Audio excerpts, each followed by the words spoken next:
Okay, welcome everyone. Today we are going to talk about the Zhou Dynasty.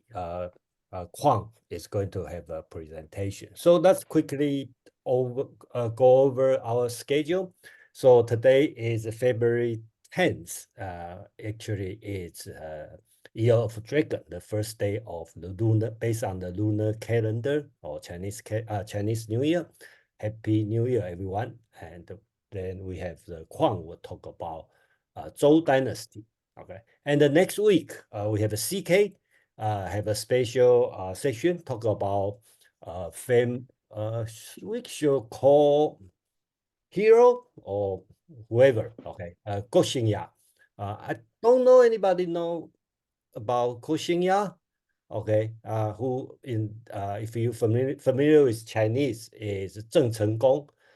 He has Japanese, Chinese, Taiwanese, during become a famous person, during the 16th century. And CK, he is very, very familiar with the history, Chinese history, and the global history. So it'll be great to have him talk about this. And February 23rd, I will come back to talk about the Feng Youlan's short history of Chinese philosophy, and we will continue for the chapter 2. Basics, we'll talk about the background of Chinese philosophy. So, okay, we'll continue to the March, April, and through the year.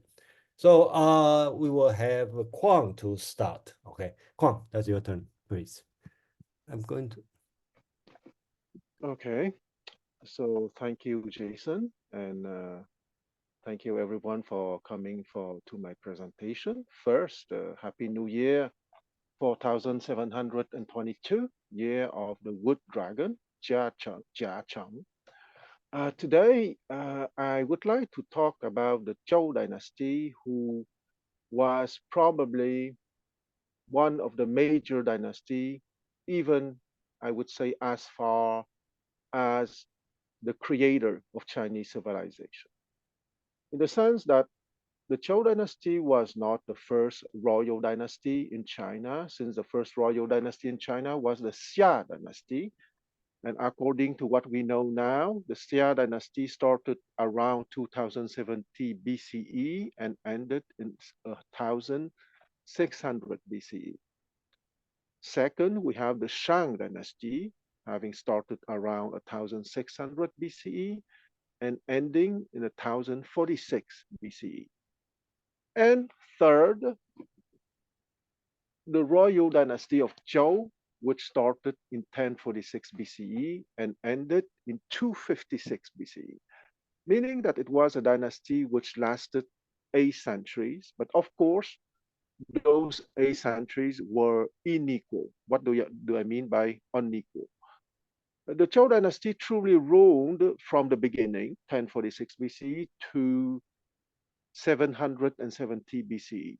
It was called the Western Zhou dynasty by the historians because their capital city was in the west. To be precise, Haojing was their capital city. And in 770 BCE, they were defeated by a coalition of disgruntled feudal lords and of what they call barbarians or northwestern tribes, to be more objective. And they had to relocate the capital city to the east. To the city that is called nowadays Luoyang. And from that moment, they were called the Eastern Zhou dynasty. That Eastern Zhou dynasty had some hope to revive their heydays during the reign of the first king of the Eastern Zhou dynasty, meaning King Ping.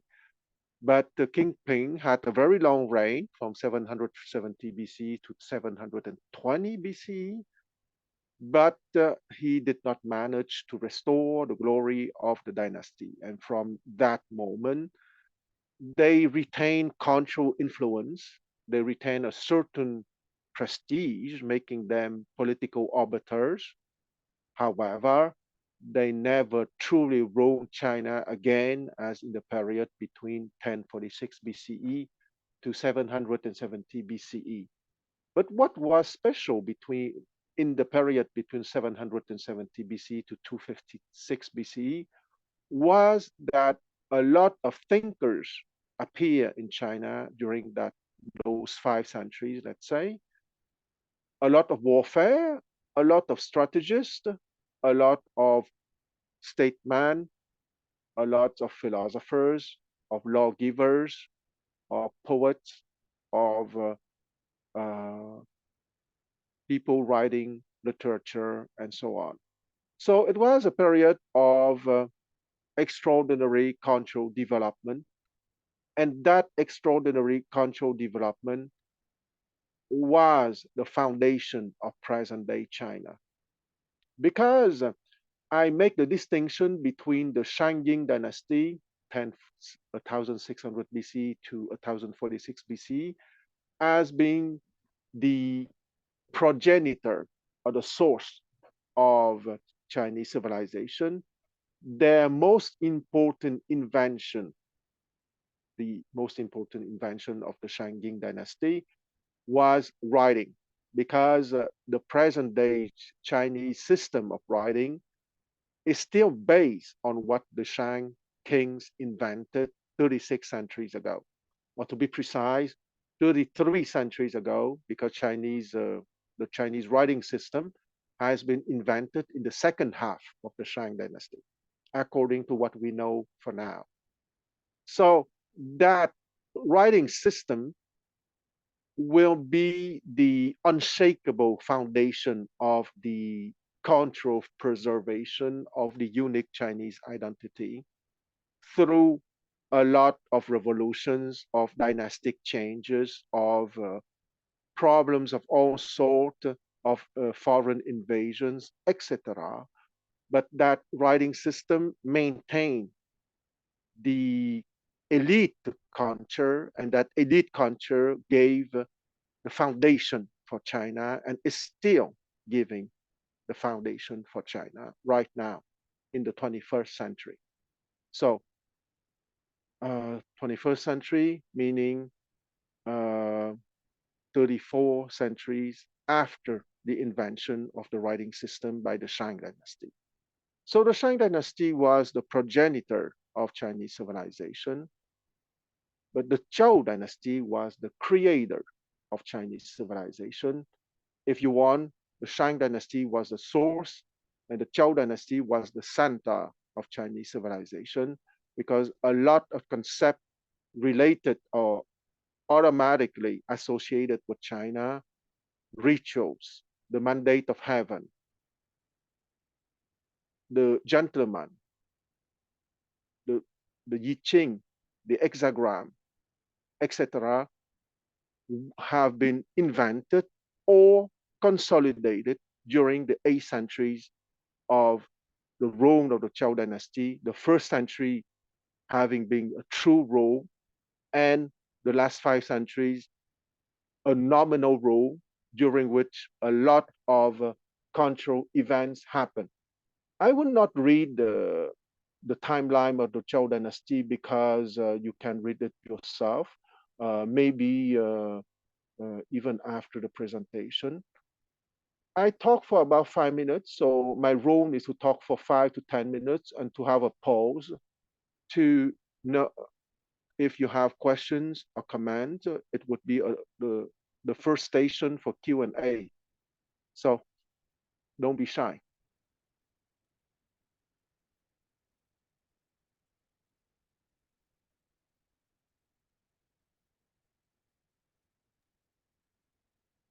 Anyone have a question, or what you expect to know for today's?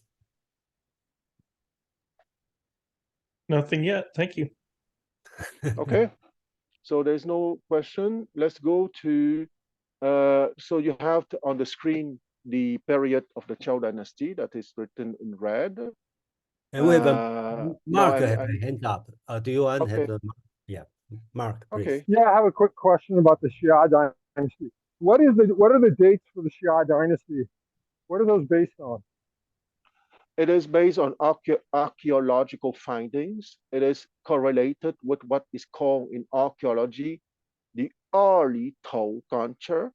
And the early Tao culture is correlated to an archaeological site about 10 kilometers southwest of the city of Yanshi, close to Luoyang, and which correspond to what has been described in the literature. Of course, there was no written documents at the time, but what has been found archaeologically correspond to what Sima Qian and other historians wrote about that dynasty. You have to understand that in China, the oral tradition is very strong. And when you have archaeological findings which correlate perfectly with that tradition, that's my perspective and the perspective of the Chinese historians. Even if you don't have written documents, the archaeological findings correlating with the tradition for me and for the Chinese historians are enough to confirm the existence of the Xia dynasty. Once again, 2070 BCE to 1600 BC. I don't know if you have other follow-up questions. No, that was great. Thank you very much. Yeah, My I do have pleasure. Quan, I do have well, as I say, question or comment. So I'd like to hear from you. So basics, my understanding is the Xia dynasty. I mean, before the Zhou dynasty, this dynasty is very much different than Zhou dynasty, and culturally, ritually, and only thing the same could be the written character, okay, because the character being inherited, okay, through the years. But culture-wise, religious could be very different. Sometimes feel like two different countries. That's my feeling. And you're perfectly right, because if we compare the three royal dynasties, the Zhou dynasty was a feudal system, which is very organized. And I would go as far to say that the first empire of China was not created by Qin Shi Huang, the first emperor of China from the Qin kingdom, but it was the Zhou dynasty, okay, because it reached about 1 million square kilometers. And at that time, 3,000 years ago, not many states reach 1 million square kilometers with a centralized administrations and with provincial governments. The Shang dynasty, 1600 BCE to 1046 BCE, did not really have a bureaucracy compared to the one of the Zhou dynasty, but they have a kind of centralized administration too, but not as much in the periphery, even if they have some peripheral regions like Panglongcheng, for example, in the province of Hubei. It was more their prestige as the central ruling class, which maintained the cohesiveness of their domain, if I may say so. And the Xia dynasty is even more loose in terms of central control or administration, since it was a system of confederation, and within which the Xia royal house, or to be exact, the Su royal house, because their family name was not Xia, but Su, the Su royal house had a certain prestige that has been recognized or acknowledged by the other groups around them. So from Xia to Shang to Zhou, we see an increasing centralization, which goes closer with the Zhou to what we imagine as a modern state. Okay, so the Xia confederation, the Shang a kingdom, and I would say the Zhou may be the first Chinese empire, but that is debatable, rather than the one created in 221 BC.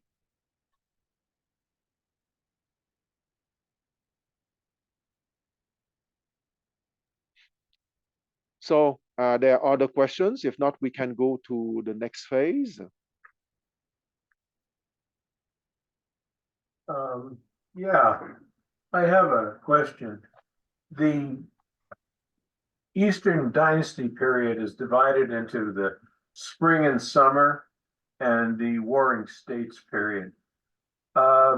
This seems like a very important change.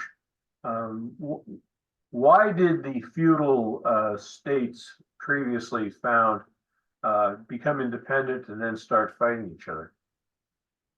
Okay, so during the first, let's remind that between 1046 BCE to 770 BCE, so during the first 3 centuries of the Zhou Dynasty, there was a central administration from the royal court. So those 3 centuries, they were truly a centralized kingdom or maybe even empire.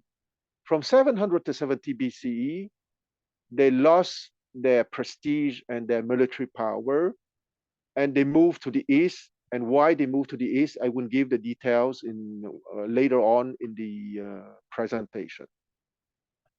As you said, the first period of the Eastern Zhou Dynasty is divided between spring and autumn, 770 BCE to 453 BCE.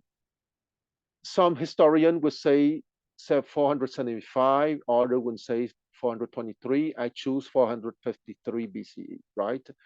And the Warring States period, 453 BCE to 256 BCE. What is the difference between the two? During the spring and autumn period, the control prestige of the Zhou royal house was still high enough for them to play a role of political arbiters. So even if they did not have the true political power as in their first 3 centuries, they retained enough prestige to be political arbiters. But from 453 BCE, the major principalities were so powerful that they will pay lip services to the Zhou king living in his capital city of Chengzhou, but he was practically a ceremonial figure. And let's not forget too that let's say the theoretical vassal states, because nominally they stay vassal states to the Zhou king, were becoming true independent kingdoms.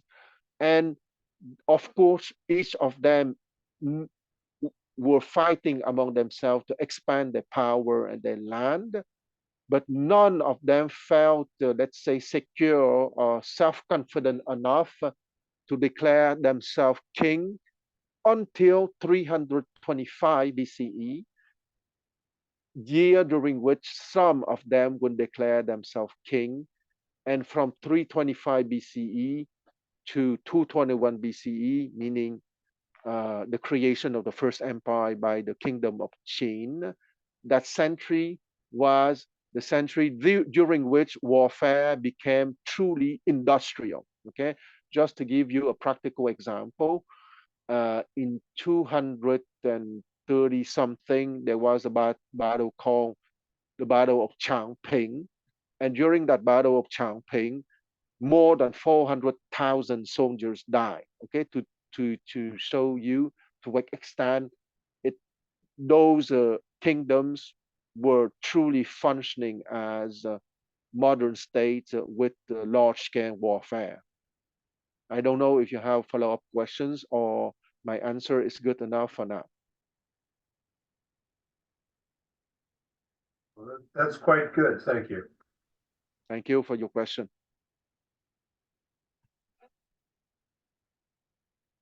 Okay, Jason. If there are Mark, no more, Mark have a comment again. Do you want? yeah, Yeah, I have a let's go. question. Okay. That battle that you mentioned seems like a really excellent metric.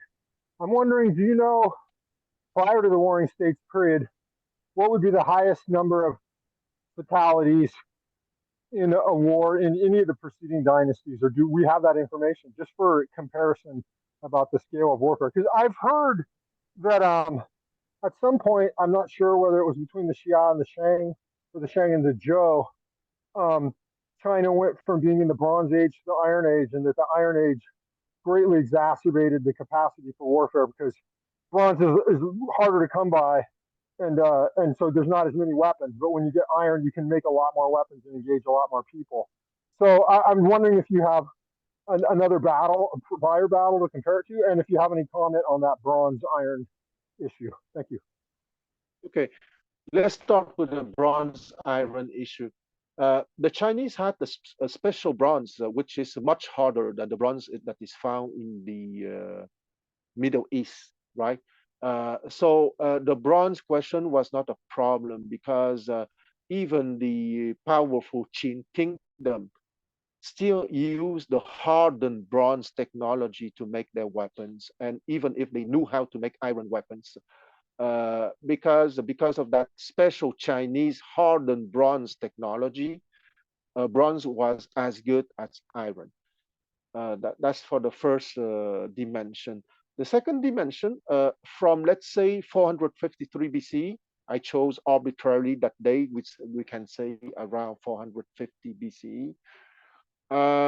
The warfare became industrial not only because of the weapons, it's because of the organization of the state, for food production, for conscription, for military training, and for, let's say, general social organization, which the state of Qin was probably the archetype. Okay, let's say that not all states were so militarized. It's not a surprise that they created the empire in 221, because they were the most relentless, the most efficient, and the most well organized state or kingdom according to that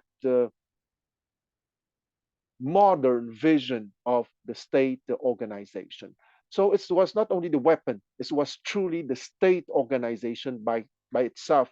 Let's not forget that the famous Sun Tzu Bing Fa, the war, the art of war by Master Sun, or the art of war by Sun Tzu, has been written at the end of the 6th century BCE, okay, at the time of Confucius, when you have the transition from the spring and autumn period to the warring state period. Sun Tzu was born, I think, around 544 BCE, and we don't know when he died exactly. So he lived at the same time as Confucius, theoretically in the spring and autumn period. The art of war of Sun Tzu was the perfect archetype explaining the modern organization of the state that will bring on the massive battlefields of the next phase, the warring states period. Except the Battle of Changping, which happened in 260 BCE and not in 230 BCE. I make a mistake. The Battle of Changping having happened in 260 BCE, having made 400,000 and plus casualties, which is the maximum for that time. Most of the battle would make maybe 20,000, 50,000 casualties, with armies in the order of 1,000, 200,000 for each side, meeting each other. Okay, another famous battle would be the battle happening in 356 BCE, having put an end to the hegemony of the Wei kingdom, for example. So during the period from 453 BC to 221 BC, it was truly battles and strategies and the goal of creating the empire, because the school of the so-called legalist, and once again, I think that legalist or legalism is a wrong translation, because Fajia should be translated as principles and practices of statecraft and administration. Okay, so those principles and practices of statecraft and administration was the core engine, the conceptual engine, the intellectual engine the philosophical engine, having created the modern state in China, ending in the creation of empire in 221 BC. Do you have a follow-up question, or it's good enough for now? Yeah, I do. Thank you. So my call dropped, right? I was really fascinated when you said you thought legalism was a mistranslation. And I presume you gave your own translation, but if you did, I missed it. I'm curious, how would you translate that term? Yes, I translated that as PPSA, and PPSA for me is principles and practices of statecraft and administration. Okay, great. Thank you very much. That's it. That's all my questions. My pleasure.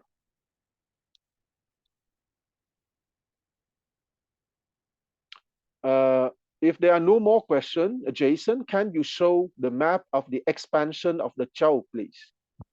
Is this one? The next one, please. This one? Yes. Okay. Thank you. Okay. Okay, so you can see that the Zhou was a land that corresponds more or less to 1/10 of present-day China, right? Present-day China is about 10 million square kilometers, and the Zhou Dynasty was 1/10 of it, meaning 1 million square kilometers. And it was something at the time. Let's not forget that it was 3,000 years ago. But still, there were some small cities retaining their relative autonomy. But for the first period, the first 3 centuries, the Zhou royal house was truly ruling. Please, Jason, can you show the map for the spring and autumn and the warring states, please? The next one, I think. First, we have Steve have a hands up. But before that, Okay. I'm sorry, here I didn't put the English on that. That's why I'm marking the red pen here. So you can see Zhou was like this small. If you see that's a small one, the green one, and then it's expand to this size. And then you want to take Steve's question before you move to spring and autumn, or you want to? Yeah, let's go to Steve. No, my question while I was fumbling for the microphone, you wrote it in English for me. That was my question. Thank you. Okay, thanks. Okay, so you see that during the spring and autumn period, you have many small states. And those small states, let's once again, spring and autumn is 770 BC to 453 BC. So it's about 2 centuries. No, it's about 4 centuries. 3 centuries, I'm sorry, 770 BC to 453 BC. And warring states, 453 BC to 221 BC, so about 250 years. What is the most obvious difference between the two maps?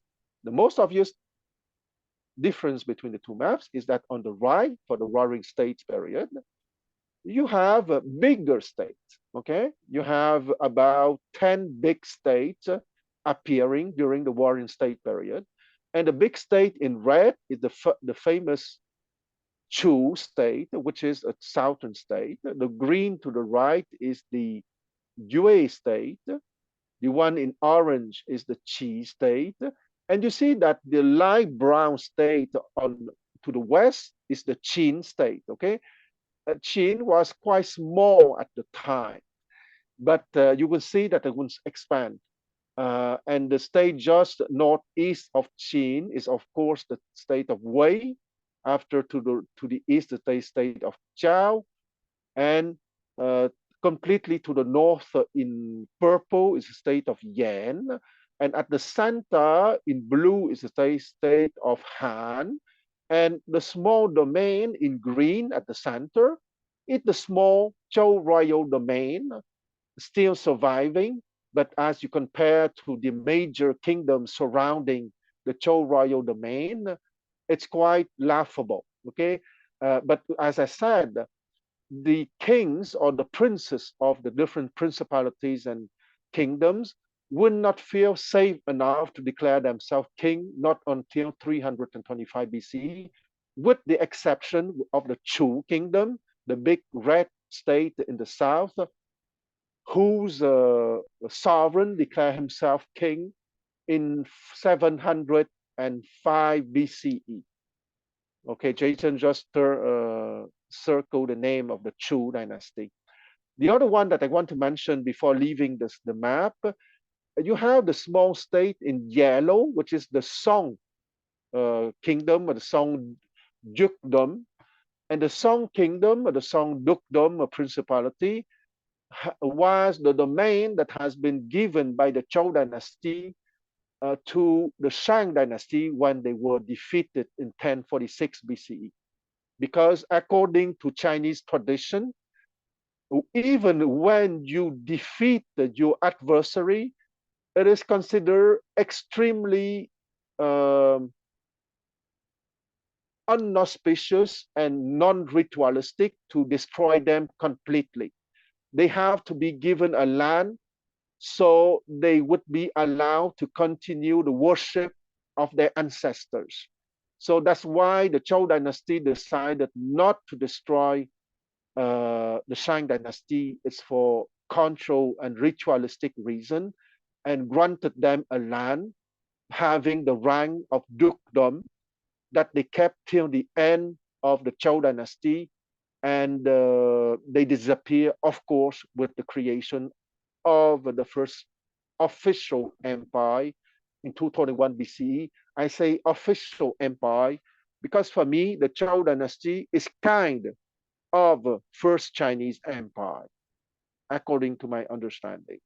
I see CK hands. Maybe do you have a comment or question, CK?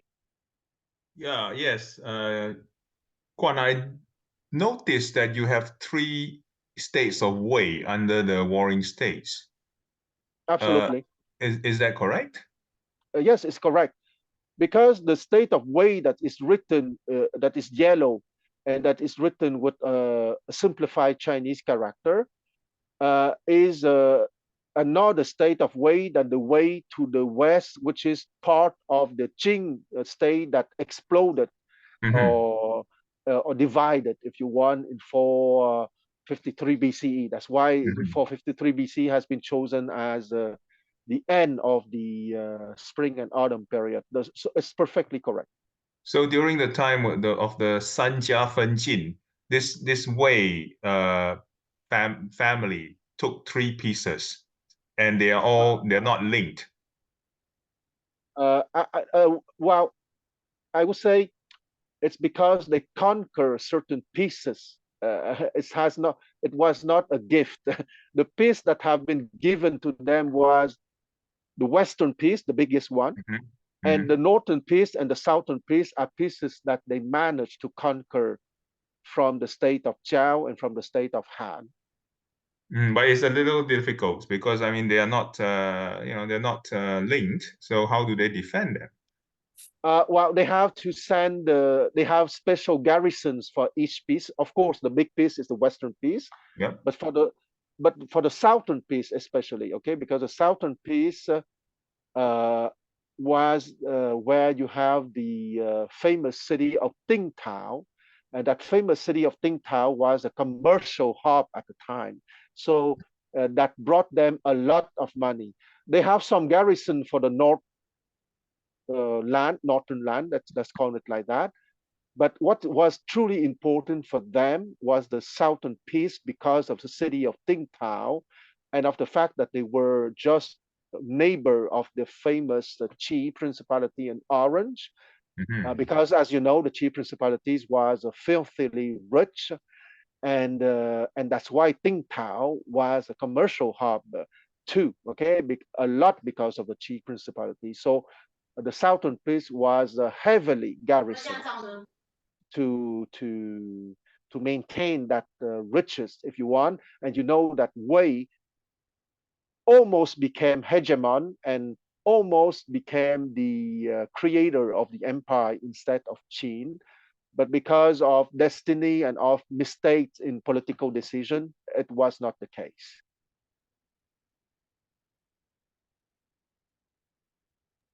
Sorry. So Quan, for the capital of Wei, right? So Daliang, I presume, is in the southern piece next to Qi. Is that correct? Yes, but that was for the last period of their rule. In the period of this map, the capital city was in the western piece, Daliang, which is correspond to the place of modern Kaifeng, as you know, in the Henan province. That Daliang will only become the capital city in the last 200 years. So the Hershey Zhoulang piece is the one that the big piece, right? That we're talking about. Absolutely. That making them the immediate neighbor to the Qin Principality. And you know perfectly that when King Hui Wen of Qin and King not Chuangxiang, but Chao Xiang of Wen were very important in bringing down the Wei hegemony, if you want. Mm-hmm. Okay, yeah. Well, thank you. I didn't realize that they were like split in three pieces. Yeah. And Yeah. thanks to their talents at the beginning. Yeah, thank you. Okay. Yeah, I also didn't notice they have the three separate pieces. Yeah, thank you. CK have sharp eye. So so let's move on. Okay, so I would say that the only thing that I would like you to remember is the first thing that I said. The obvious difference is that the second map show a lot more big principalities or big kingdom, and it's obvious at first sight that there are about 10 major kingdom that would be progressively conquered by the Qin Principality, especially from 230 BCE to 221 BCE in the last phase of the Warring State period. We can go to let me interrupt here. That's more on the. I would suggest everyone remember these two map. Well, not really memorize. Just have this kind of map in the mind when you read the Chinese philosophy, especially from the Confucius, Daoism, and legalism school of names, Zhuangzi. Please put this map in your background so you can understand why they are talking about this, because that's the situation they are facing. And that's why all the ancient Chinese philosophy is dealing with. That's the international situation. Yeah. Thank you. Absolutely. Jason is right to mention that point, which is very important. That is the geopolitical background, if you want, of all those philosophers. And I would like to add too, contrary, that situation correspond more or less, if you want, politically speaking, to the European nations, okay? Because if China was not reunited as an empire in 221 BC, let's say that each of those kingdoms managed to survive more or less with their size that we see here, China would be a kind of Europe in terms of geopolitical framework. But because of the creation of the empire and because of the legalist school and of Fajia that I translated as the principle and practices of statecraft and administration, has put in the mind of the Chinese ruling class the idea of empire. That ruling class always strive to recreate the empire after the fall of each dynasty. I stop here and we can go to the next slide, please. I would like to introduce some name, okay? So, and some Chinese character. You have Zhou, which is the name of the dynasty, having ruled once again between 1046 BCE to 256 BCE. And you have Ji, which is the second character. That's the family name of the Ji royal house, okay, the family name of the Zhou Dynasty. And after that, you have different 5 characters that give the rank within a family, okay? Pa is the first son of the first wife, meaning of the legitimate wife. Meng, the first commoner son, meaning the son that is not from the legitimate wife, okay, from a concubine. Zhong is the second son from the legitimate wife.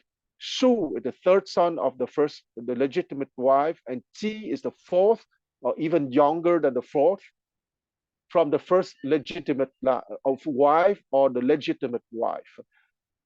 Why do I want to mention those stuff? Because you wouldn't see many of those names in the name of the Chinese aristocrats, okay? For example, Confucius is Zhong Ni, okay? Zhong Ni, meaning that Ni was his given name, okay? His family name is Kong. Ni was his given name, but Zhong Ni mentioned the fact that he was the second son of the legitimate wife, okay? Because he had an elder brother that did not inherit the power of the family because he had a flat foot, I think. And in ancient times, the fact that you have a physical defect exclude you from being the leader of the family. I think his brother called Meng Pi, right? Confucius' older brother, there's the one called Meng Pi, which means is not from the legal wife from the concubine, I believe, because that's why. Yes, exactly. Or maybe she has been degraded, maybe because as you know, because as you know, the Confucius' mother and had a big difference of age with Confucius' father. Okay, I think that it was practically in the order of 40 years of difference. And Confucius' father, because of his prestige as an officer in the Lu Principality, managed to convince that young Yan lady to be his wife because he so desperately wanted a son that would be physically perfect. So let's say that heaven granted him his wish, and Chinese civilization got her paramount philosopher.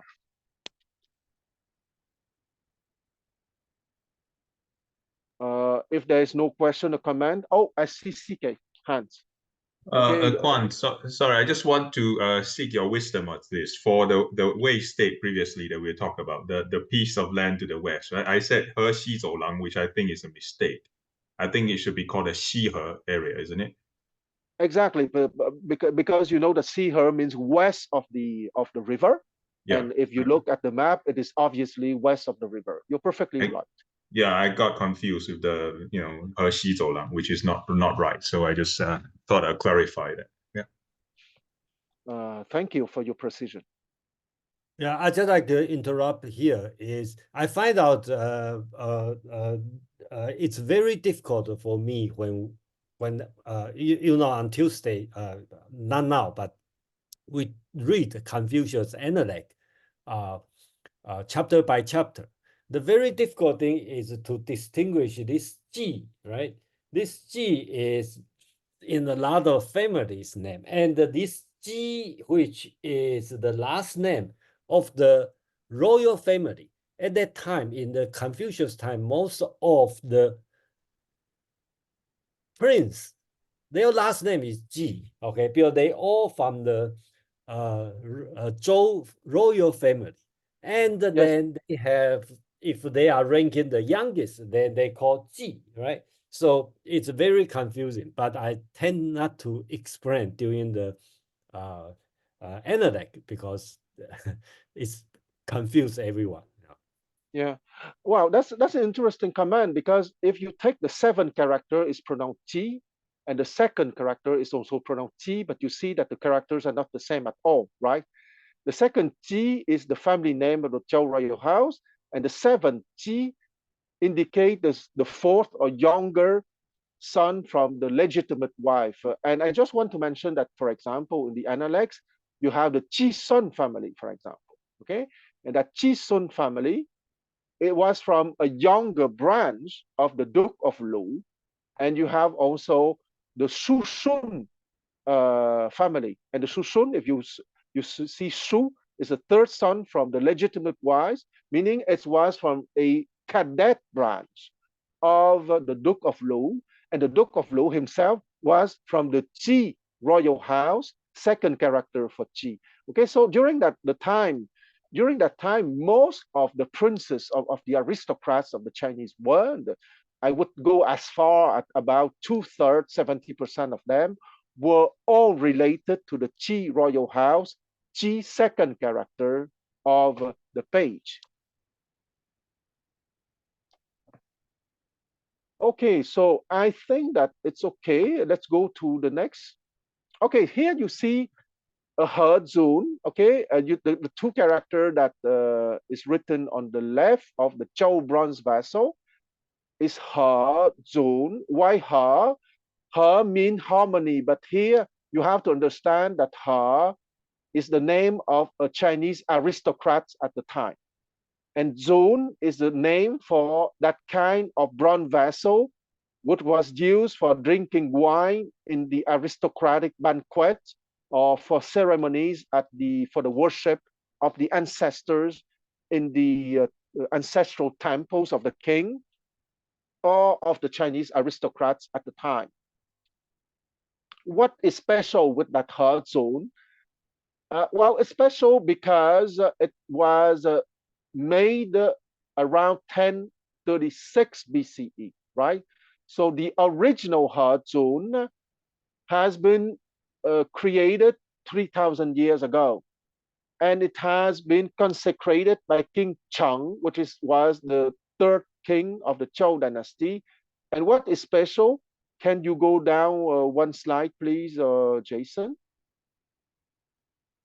Is that He Zun shows for the first time the character Zhongguo, okay, meaning the central land, which is the present, which is a Chinese name of China, Zhongguo.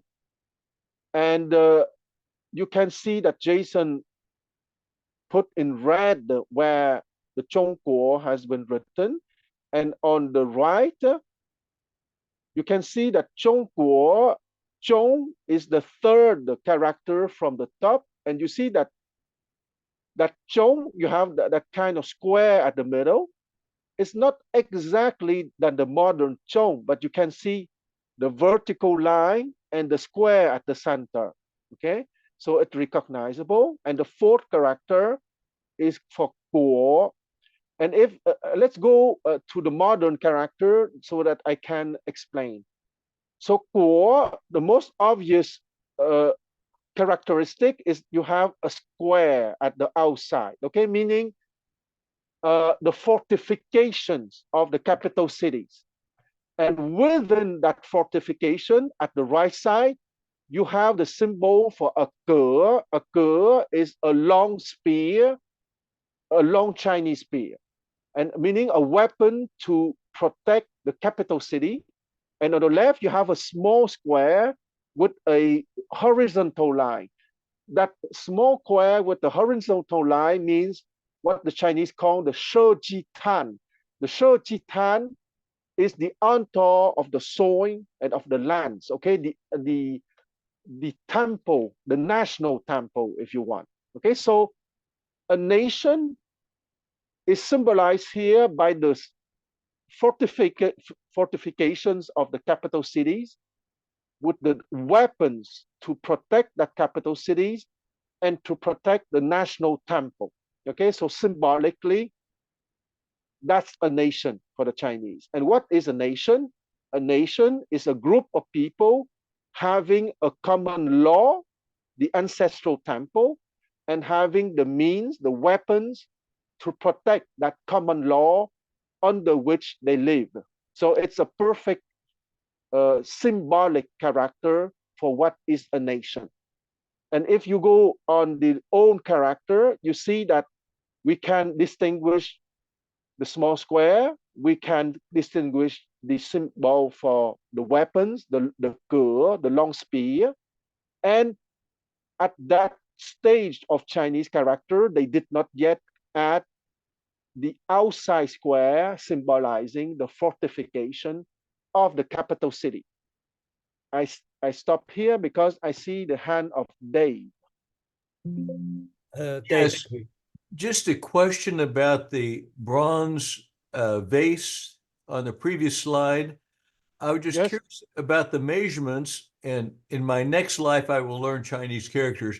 But there's like those in centimeters, was it about 38.5 centimeters and 14.6 centimeters, the measurements? Is that about right? Absolutely. It's centimeters. Thank you very much. Yeah, one thing I'd like to mention, and I also want to know, okay, if somebody know, okay, so is all this character, right? If you see here, there's a lot of words, right? It's been engraved inside, right? It's been doing the inside. I mean, this inside. Yes, at the bottom, yeah. inside. Inside, and it's on the bottom or on the wall. No, it's at the bottom. And but how do they do it? You know, how do do you know? Yes, because the Chinese broadcasting is not the same than the Middle East broadcasting. Okay, the Middle East broadcasting is in one piece, but the Chinese broadcasting is in different pieces. So they can do the bottom with the inscription first, and after they put the outside, the surrounding on the bottom. Okay, thank you. Because I saw that and I so confused. How do they do it? You know, yeah, thank you. So another thing is about this word, 国, right here.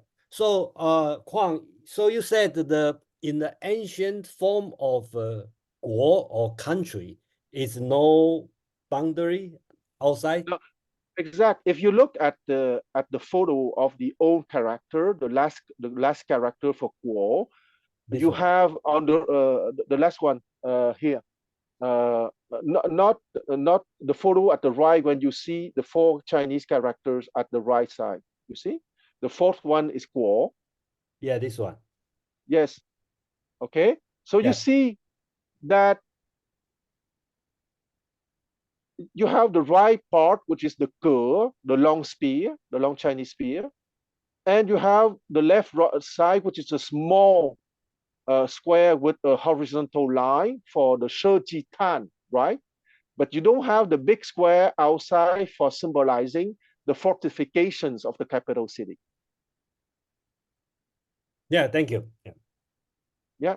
So it's later on that the fortification for the capital city has been added to symbolize core. So once again, a nation, what is a nation? Because that is very important. A nation is a group of people living under the same law, Shi Tan, the national temple, having the weapons, or if you want, the resources to protect that nation.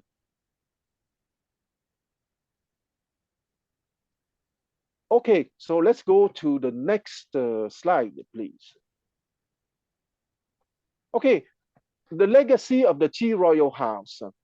I'm perfectly aware that what I said in the last 45 minutes is far from covering everything about the Zhou Dynasty, because that Zhou Dynasty, once again, was the royal house having created Chinese civilization. So there is a lot to say about the Zhou Dynasty. I just want to give a general perspective.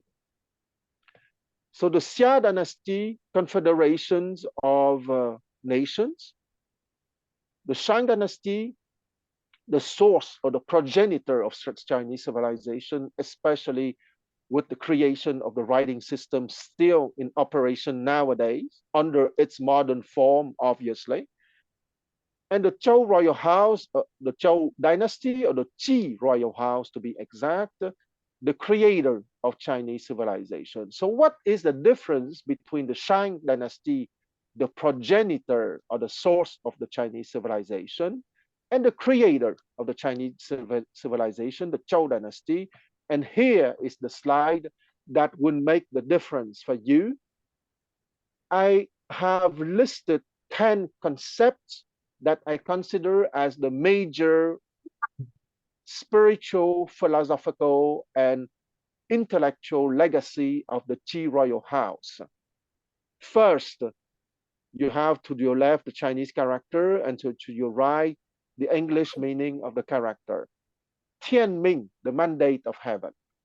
When the Zhou Dynasty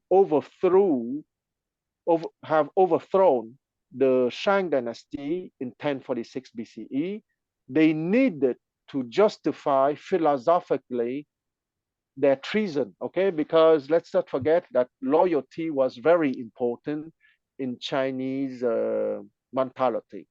So it was obvious that what they have done, they stabbed their lords in the back, because the Qi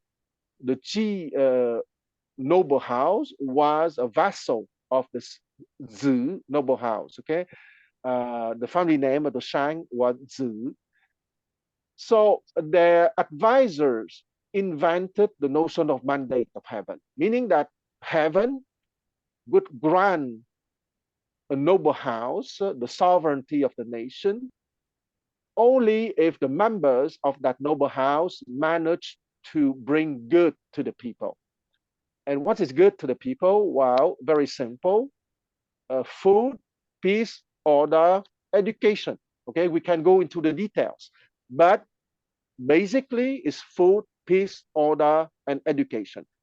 And when a royal house or a noble house, because all royal houses are first noble houses, did not manage to bring those goods to the people, once again, food, peace, order, and education, well, it is perfectly justified for the people to overthrow them and to replace them with worthier rulers.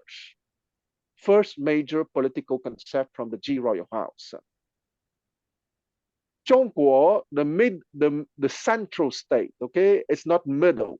Zhong is not middle, Zhong is central. So Zhongguo, the central state, is another concept coming directly from the Qi royal house. It was not them who invented the name Zhongguo, because Zhongguo at the origin served two purposes. First, the central state having the most prestige, the royal house, but also the 5 or 6 states at the center surrounding the royal domain having the most control prestige. It was a notion of central state, one central state, the royal house, and the many 5 to 10 maximum central states surrounding the royal house having the most control prestige. In the Chinese geopolitical thought, you have concentric circles, meaning the nations at the center having the most prestige in terms of culture, the second layer of nations surrounding that central nation having still high enough controls prestige, and the peripheral land having less prestigious rank. So the geopolitical concept in China was, of course, correlated to down-to-earth national comprehensive power, of course, but the notion of control prestige was paramount and was at the center of what was called a central state or central states with an S. The third character is E, meaning righteousness, duty, justice. I don't want to talk about those things too in detail because I will talk about these in the next slide or in the next 2 slides. Ran, perfect humanity. Tao, the way or the principle. Li, ritual. Xiao, filial piety. Zhou, loyalty, devotion, Xin, trustworthiness, and finally, Junzi, the gentleman, the man embodying all those moral and personal qualities. Jason, if you want, we can go to the next slide. Maybe we can go to the next slide, even the next slide having, yes, perfect, thank you. No, the one before, thank you. Before I go on with this one, do you have questions?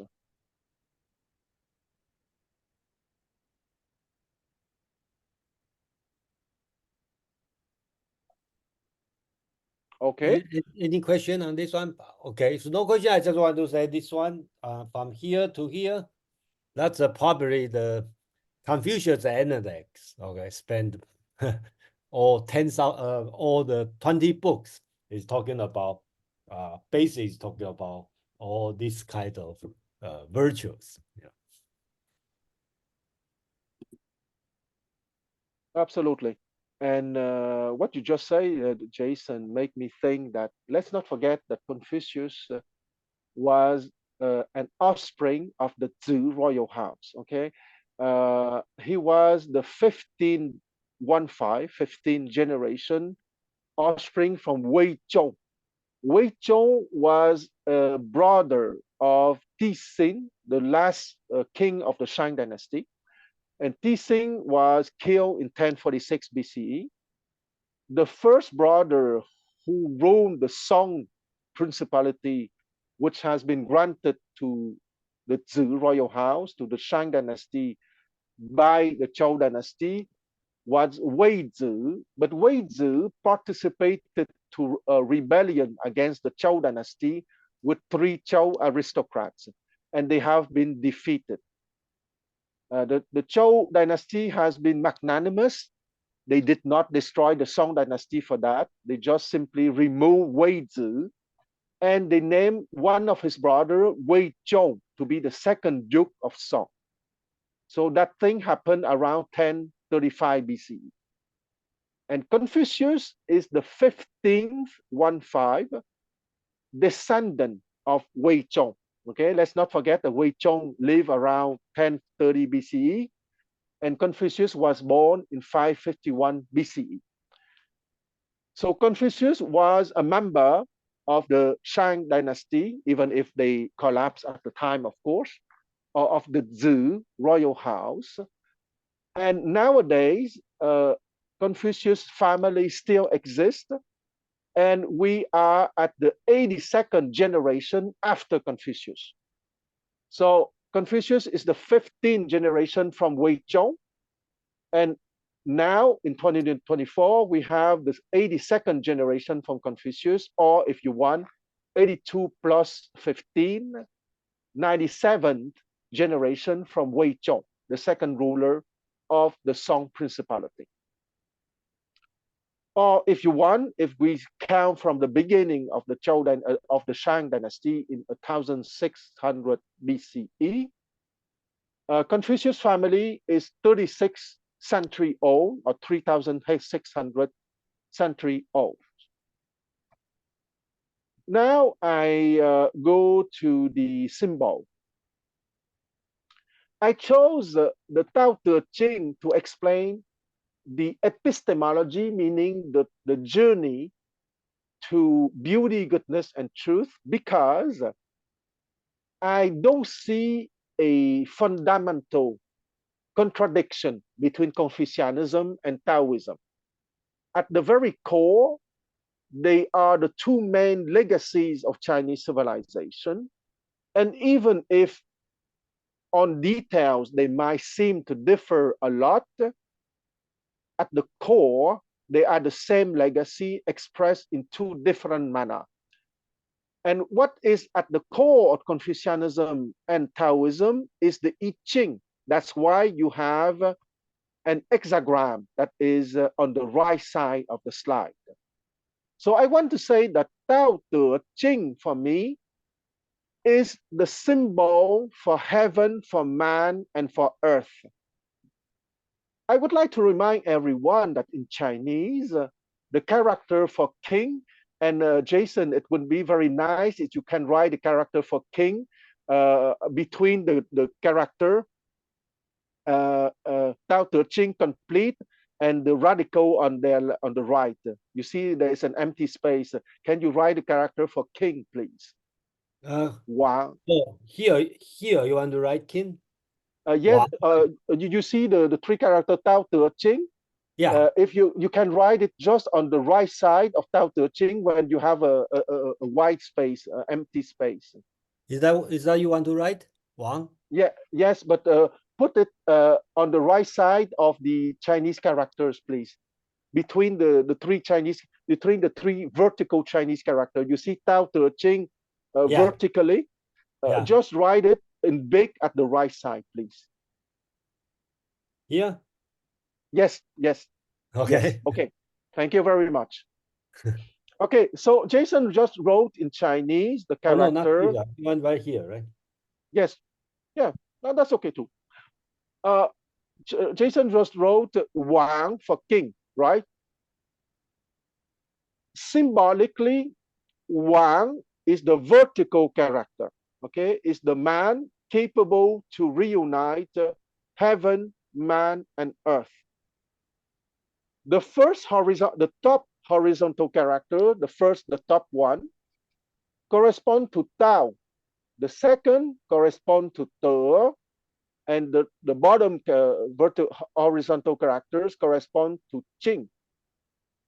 Heaven correspond to the sixth and the fifth epistemological stages of development. If I go, can you write, please, Jason, 1, 2, 3, 4, 5, 6, just beside the exactly beside the hexagram. I think I have this one, right? Oh no, the other one is better because you have the character Wang. But yeah, this one. Exactly. Okay. So if you remember in the paragraph 2.4 of the Analects, Confucius was speaking of the epistemological development from stage 1 to stage 6 using symbolic ages. In the stanza 38 of the Tao Te Ching, the old master Lao Tzu was also speaking of the epistemological development, but rather than speaking from 1 to 6, he was talking from 6 to 1. But it was the same philosophical legacy expressed differently.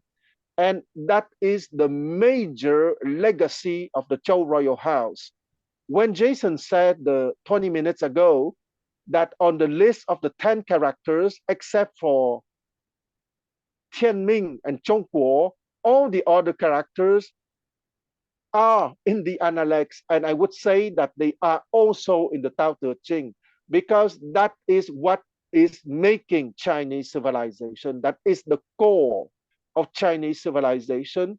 Without those 10 characters, there is no Chinese civilization. I dare to say that, okay? Because civilization is, of course, the meals, the gastronomy, the furniture, the clothing, the musical styles, the poetry, the science, the technology. Of course, all those are civilization. But at the core of civilization is the spiritual, philosophical, intellectual, and moral legacy. And that moral legacy of the Zhou royal house can be summarized by those 10 characters that I explained here with the 3 character Tao Te Ching. Okay, because Tao is heaven. And if you look at the right, between the hexagram, we separated heaven, Tao, or the way, in 2 parts. The left part is the radical for movement, and movement means time. And the right element is shao. Shao means the head, but head in the sense of fountainhead, of the source. So it is timelessness. Time and timelessness is the whole reality at the level of heaven. If we go down one step, tử, meaning virtue or power, we can make, meaning virtue or power, we can make also the separation between the left and the right, meaning the left component is another form for movement. Once again, time. On the right side, you have timelessness, because the right side here needs a certain explanation. Okay. The upper part with a kind of cross is an old form for Zheng, being true or being upright. And under you have the radical for heart, meaning the heart directed to what is true, to what is upright. In the mind of man, that is the timelessness dimension. So once again, you have, without time and timelessness, the whole reality, and tử, the heart of man, still you have time and timelessness, the whole reality at the level of heaven, and the whole reality at the level of man. And Jing is for earth, because Jing is made by two elements. The left element is for silk, and the right element is for the loom, you know, the machine for weaving. And when you see at the right character, the machine for weaving, that is pronounced Jing, you see three chevrons. Okay, those three chevrons represent the warp, the vertical yarn that is maintained immobile on the loom. And that three vertical yarn maintained immobile on the loom is the timelessness dimension, because the three chevrons represent yi ren tao, beauty, goodness, and truth, the three timeless form of ultimate reality. So once again, time and timelessness, but at the level of the earth. And the king, or the true man, or the whole man, is the man that reunites heaven, man, or mankind, and earth. And if we go to the hexagram, first line 1 and line 3 represent the earth. Line 3 and line 4 represent man, and line 5 and line 6 represent heaven. So I repeat, by maybe I would miss some words, but the essential would be there because I say it by memory. Line 1, at 15, I devote myself to learning. Line 2, at 30, I take my stand. I took my stand in society. Okay, that is the earth dimension. Line 3, at 40, I'm no more confused. I'm no more confused in the sense that I am capable to navigate within the society. I'm streetwise, okay? I know the social game. I'm sophisticated enough to know the social game, but also I'm no more confused because the first three lines represent the animal kingdom, the time dimension. I'm no more confused, one, because I can navigate my society. I'm no more naive. I'm capable to be streetwise, but more importantly, I'm aware that there is a higher dimension, the dimension of timelessness, which are symbolized by the lines 4, 5, and 6. Is this the way I understand? I would wait that. Okay. So the timeless dimension would are symbolized by the line 4, 5, and 6. And the fourth line, at 50 years old, I can hear the will of heaven. The fifth line, at 60 years old, I can hear the will of heaven without complaining. And the sixth line, at 70 years old, I can do what I want without infringing the universal law. So That is the epistemological journey, the journey of the gentleman, to be the one reuniting earth, man, and heaven.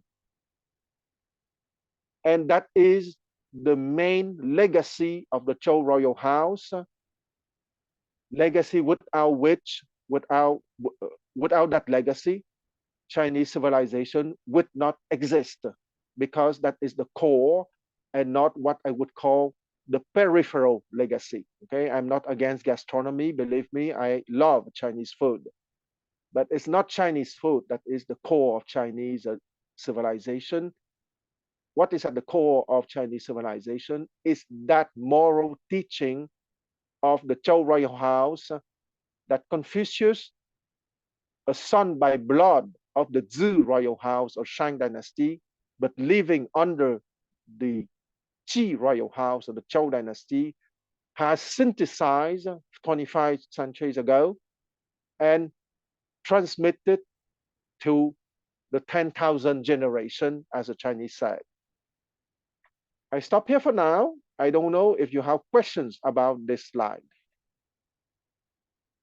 Or comments, of course. Okay, I see CK. Please, CK. Well, Quan, I congratulate you for your very explicit and eloquent exposition of this link between the Taoists and the Confucianists. I couldn't agree more. They share the same foundations, and they just go in separate, different ways, because one would rather not get involved in the messy world of humans, rather like the nature more. And the Confucianist wants to start from dealing with human relations first and how to govern first. I have a question about the 10 characters that was shown before. I don't see the character of wisdom in there. 智. Is that a character that is even worth mentioning? I think Chinese civilization should have some wisdom, shouldn't it? You're perfectly right, CK. I chose to exclude Zhu because the Zhu with the sun at the bottom was not invented during that period. So it was a pedantic decision. So when did it appear? When did the Chinese civilization start to become smart? Oh, So just try to be funny. Yes, yeah, I understand what you mean. First, I want to say that Zhu, with the arrow and the mouth, the first two components, Zhu pronounced at the first stone, at the period that Confucius was considered the equivalent of wisdom. So conceptually, wisdom was already in the mind of the Chinese. But the Zhu pronounced at the fourth tone with the sun at the third component was introduced during the Han Dynasty. I see. I have a different interpretation of zhi, the first one, which I don't know if you would agree. If you look at it, on the left-hand side is the symbol of an arrow. Right. And then on the right-hand side is the symbol of the mouth. Absolutely. So if you open your mouth, you already know. So if you don't open your mouth, that means you don't know. So if you have a big mouth and you start talking rubbish, you're just talking rubbish. But a gentleman shouldn't talk rubbish. Once he opens his mouth, it should be the truth. And that is why it is written in that way. I love your interpretation, CK, because during the time of Confucius, the aristocrats were true gentlemen. So your interpretation is absolutely awesome. And just to be funny, the sun has been added later under the empire with the Han Dynasty, because I think that the gentlemen became less gentlemen, so they have to make the distinction. That's my hypothesis. Yeah, it's just a joke, but I thought that's a good character because there's an arrow. Once you open your mouth, you shoot out the arrow, and that should be you should hit the target. Absolutely, I absolutely love that interpretation, which is directly from the Chinese mind and the Chinese tradition.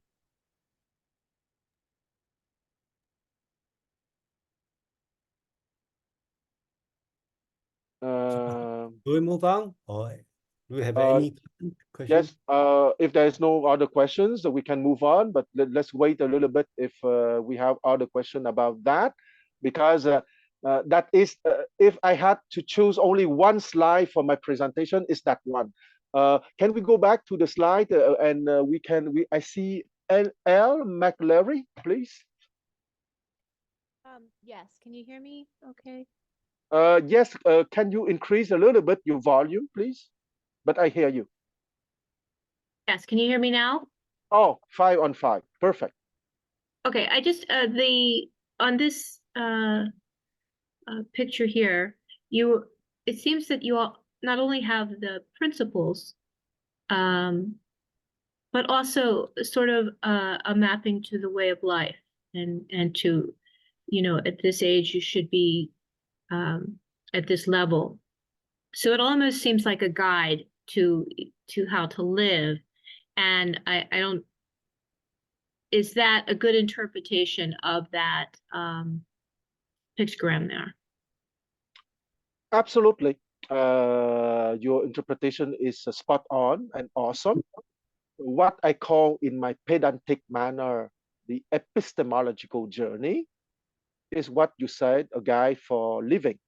Okay, and let's not forget that the ages are symbolic. Okay, in the sense that when we say 15, 30, 40, 50, 60, 70s, they are symbolic. They are people at 80 years old, chronologically 80 years old, who are at stage 3, symbolically 40 years old. So let's not take those ages as chronological ages, but symbolic ages. And for the just the technical and pedantic details, the Chinese characters are not pictograms. They are logographs, or they are ideograms. Okay. Okay. Only very primitive Chinese characters are pictograms. I think they are maybe 5% of the Chinese characters. The massive rest of the Chinese characters are 95% are logograph or ideograms, but that's a pedantic detail. Ideograms are the actual Logo, yeah, logograph, logo like logo, L-O-G-O, graph, because it's from Greek. Logos is mean the words, the sentences, the statements. Okay, logos, and graphane, the description of the words. Logograph. logograph, and then the lines, the one with all the lines, the 3 and the 6. Okay. Those, what is that? Hexagram. What's the proper name for that? Hexagram. Hexagram. Yeah. Well, it's also from Greek. Okay. It's also from Greek. Hexa 6 and grams, lines. When you have 6 lines, hexagram, and that hexagram is made by 3 lower hexagram that is called the lower trigram, and the 3 upper trigram is called precisely the upper trigram, line 4, 5, and 6. Okay. Just one last question. So this was in the time of Confucius. So today, today's Chinese, do they still follow this as a, is this is still a core philosophy for them? Let's say I would give an answer that is maybe a bit clumsy. Most of the Chinese of the upper class and the upper middle class would have a classical education, and they would receive that classical education exactly in the same manner that has been given in ancient times, with the modern Chinese language, of course. For the others, they would not receive the exact classical curriculum, but they would receive it indirectly through excerpts of that classical education, through the movies, through the popular literature. And I know that in mainland China right now, there is a return of the teaching of classical Confucianism, meaning giving a classical education to everyone. And I know that in mainland China, the middle class people are yearning more and more to give a classical education to their children. So let's say from the last, well, the Chinese Empire collapsed in 1912, okay, between the time of Confucius and 1912. So for about 24 centuries, the upper class and the bright people of all the other class would learn that classical Chinese education in their childhood. From the collapse of the empire in 1912, that classical education kept on in the educated Chinese family and in the gentry. There was a parenthesis with the communist revolution, Right. But with the return of wealth and power in China, let's say in the last 20 years, the Chinese government in Beijing brought back that Confucian education. And for the Chinese in mainland China, the parents now desire to give their children a classical education in their young age. And there are many private academies in mainland China offering that kind of classical education. And for Taiwan or Hong Kong or the overseas Chinese, that classical education kept on within the educated family. I'm sure that Jason, when he was young in Taiwan, has been exposed to that classical education, as I have been exposed when I was a child to that classical education. I don't know if Jason wants to say something about that. Well, I believe every family is different, and I believe you, Quan, you receive a very orthodox Confucius education. That's my assessment. Absolutely, I confirm. Yeah, and my family probably more Japanese or more Westerner than Chinese, you know. But I like to study any kind of ancient, well, any kind of philosophy. So I think everyone will be different, and I usually refuse to answer this question because there's no one size fit all. So sorry. Yeah. Absolutely. Now I think that Jason says something very interesting. When the empire collapsed in 1912, during the century between 1912 and now, there was a collapse of the classical Chinese education, except in some families. And I would like also to say that the Japanese received that classical education too. Let's not forget the Vietnamese, the Koreans, and etc. But for the 24 centuries between Confucius and 1912, that education was standard for the ruling class. That's what I can say. But Jason is right. From 1912 to now, it depends on the family, of course. Thank you. Yes, I was just wondering how that cultural revolution and the collapse, as you said, had affected this philosophy or teachings being handed down. Thank you. Yeah. Appreciate that. I would also take 30 seconds to add that even in the peasant families, Confucianism is a second nature, all right? Maybe the peasant boy or the peasant girl would not be capable to recite or to quote the annals or tapestry or the I Ching or stuff like that. But in their cultural attitude, in their filial piety, xiao, the fact that they value loyalty, zhong, the fact that they value trustworthiness, xin, the fact that they know what is a gentleman, junzi, the fact that they know what is Tao, what is Li, what is Ran, what is Yi, okay, even in the peasant families. In that sense, Confucianism penetrated deeply into the heart, the mind, and the soul of the Chinese people, even if they were not schooled in a formal manner. in the Su Shu Wu Jing, meaning the 4 books and the 5 classics. And now I would like to hear CK. I absolutely agree with what Quan just said. In Chinese, in the Chinese world, it is called, or some I jokingly call it, the law of the eternal return. So if you get rid of Confucianism, like the communists tried to during high communism, during the Cultural Revolution, after they tried to get rid of everything, they found that there was nothing left. So now they have to rehabilitate a lot of these philosophies, because otherwise they will cease to be Chinese.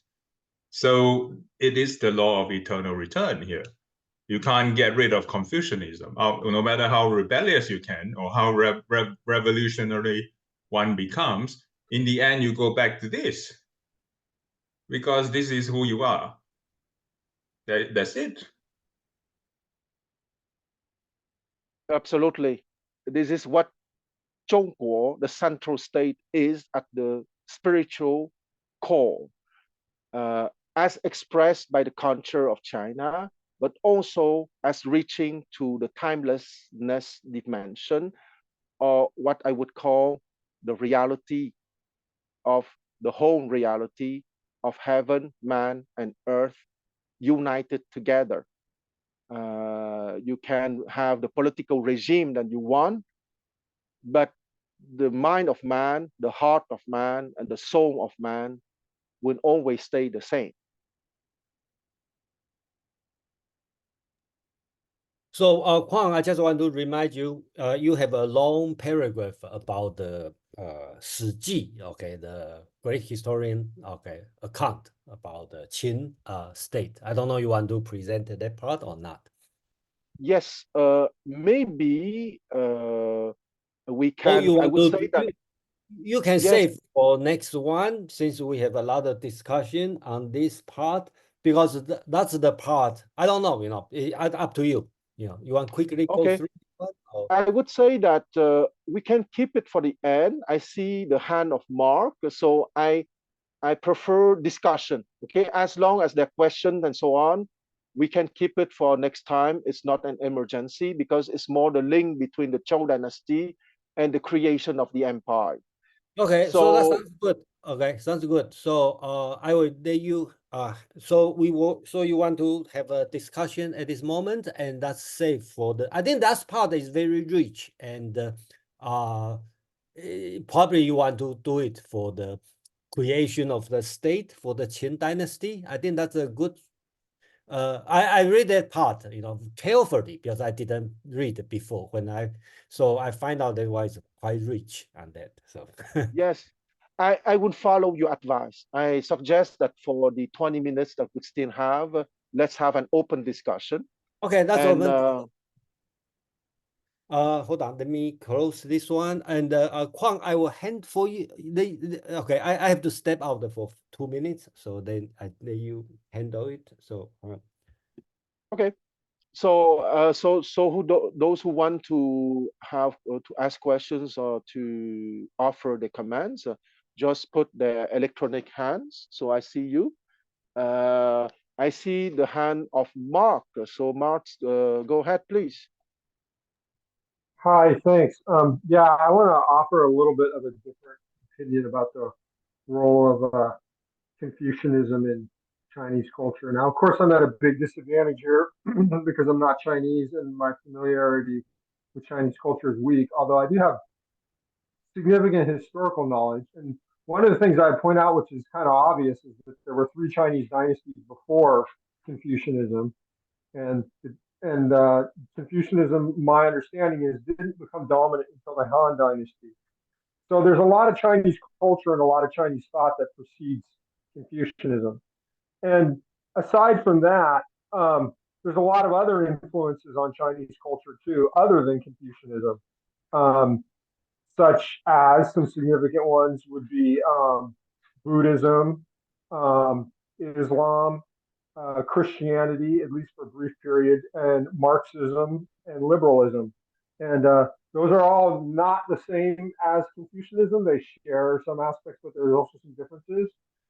And so I think that the idea of, to me, the idea of kind of like an eternal national essence that doesn't really change is maybe more applicable to China than a lot of other countries, because China has like a kind of unparalleled cultural stability compared to other cultures, but it still has change.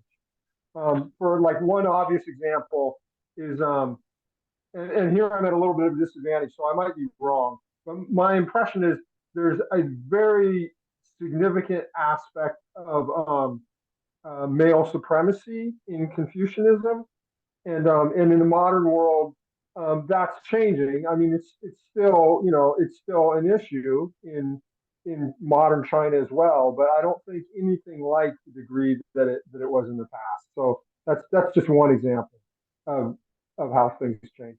So my impression is that Confucianism is like a super important pillar of Chinese culture, but I wouldn't say it's the core of Chinese culture. To me, it seems like the language and the territory is more like the core of Chinese culture. That's all I have to say. If you want to comment on that, I'd be interested. Yes, thank you for offering your opinion, because your opinion is very interesting. Here's my opinion. First, Confucianism is the name that the Westerners gave to the Rujia. Okay, Rujia means the school of the scholars. So we have the paradoxical situation, but it can be explained easily if you understand the words in Chinese. The Rujia existed since the Shang Dynasty. Okay, so existed 1,000 years before the birth of Confucianism. When I show the hexagram coming from the I Ching, which reconcile the idea of Confucianism and Daoism, I was showing the source of Chinese civilization, and that Rujia, the school of the scholars, was not created by Confucianism. He was only a especially remarkable member of that school of the scholars, the Rujia, who rejuvenated that school for sure and gave it a form that is still present nowadays. So absolutely, Chinese culture is a lot more than Confucianism. But for me, imagine it as a tree, right? The I Ching for me is the roots, are the roots of the tree of China. And the trunk is Confucianism. And you have branches, you have big branches who can be legalism, can be Mohism, can be the school of diplomacy, etc., the school of agriculture, the school of logicians, the school of mathematicians, etc., Quan, Mo. There are a lot of them. I don't want to mention all of them.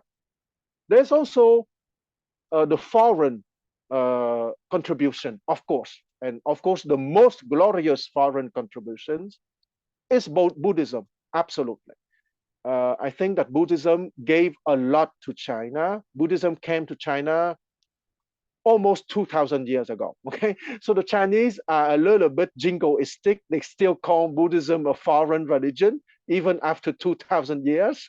But it's the foreign religion which gave a lot to China. That I have to admit and to accept with joy.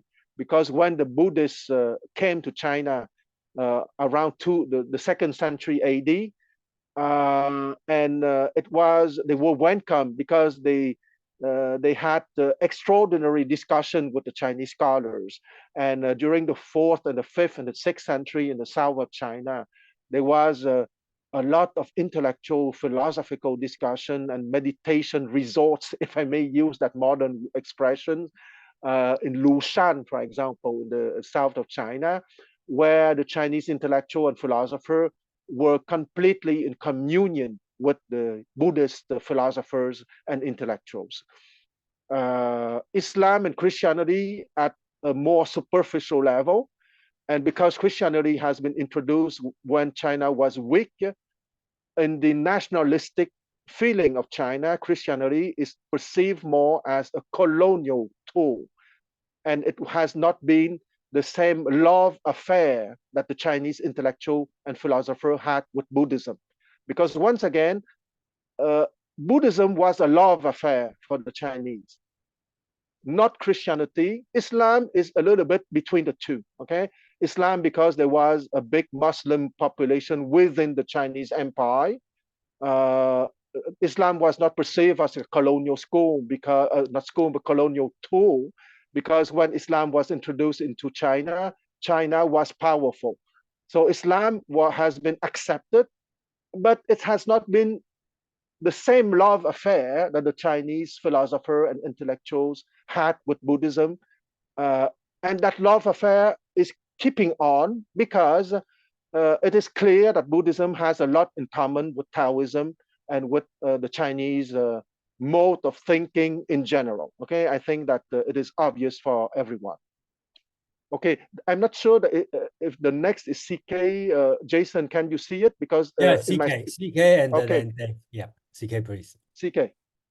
Yes, I think I'm just making a very general comment here, and Quan or others can point out if I'm completely losing my mind here.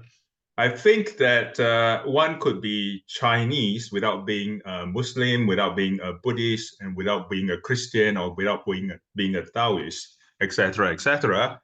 But one cannot be Chinese without being influenced by aspects of Confucianism.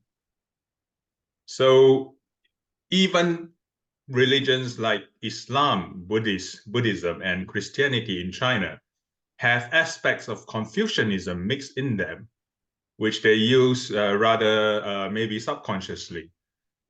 It's called the sinicization of these religions in China itself, which is a little different from how it is practiced in other parts of the world. So I don't know if you can add a little bit more on that aspect, or if there's anything to add. I think, CK, that you express it in a very synthetic manner, that I agree with what you just said. Let's take again the case of Buddhism, which has been a love affair. Let's say that between the 2nd century AD and the 6th century AD, it was Buddhism in China, okay? And the Chinese took 4 to 5 centuries to digest the rich legacy of Buddhism in terms of philosophy, in terms of logics, in terms of cosmology, in terms of representation of the world, and even in terms of politics, because in Buddhism, there are political consequences from the theory and from the principles. And from the 6th century AD, the beginning of the 7th century AD, the beginning of the Tang Dynasty, okay, I remind you all guys that the Tang Dynasty was between 618 and 907. From that moment, it became Chinese Buddhism, meaning that Buddhism has been digested by the national consciousness of what is the Chinese people. So in that sense, I limit myself to the case of Buddhism because 1, it was a love affair, and 2, it was the foreign religion that has been on the Chinese soil for the longest time, okay, practically 2 millennia. But I think that the same general reasoning can be applied to everything, okay? Christianity wouldn't be accepted by the Chinese people, not as Christianity, but as Chinese Christianity, when the Chinese people wouldn't have the time to digest it. And it is the same for all foreign religions, or for all foreign ideology, or for all foreign contributions. I stop here, and please, Jason, tell me who is the next one. Yeah, Dave. Dave. Yeah, very good. Quan and Jason, yeah, great presentation. Mark said something about male-dominated society, and I just wanted to maybe